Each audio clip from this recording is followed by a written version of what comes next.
بسم الله الرحمن الرحيم سبح اسم ربك الأعلى الذي خلق فسوى والذي قدر فهدى والذي أخرج المرعى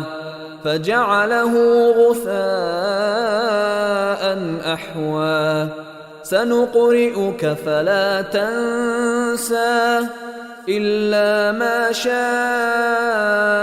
الله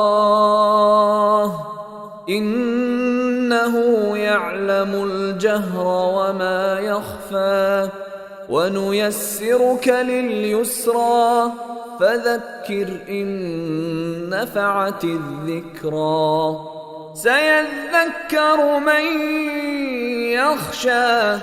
ويتجنبها الأشقى الذي يصلى النار الكبرى ثم لا يموت فيها ولا يحيا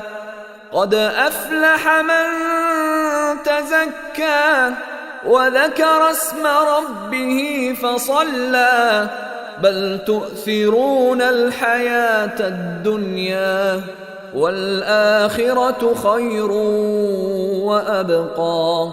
إن هذا لفي الصحف الأولى صحف إبراهيم وموسى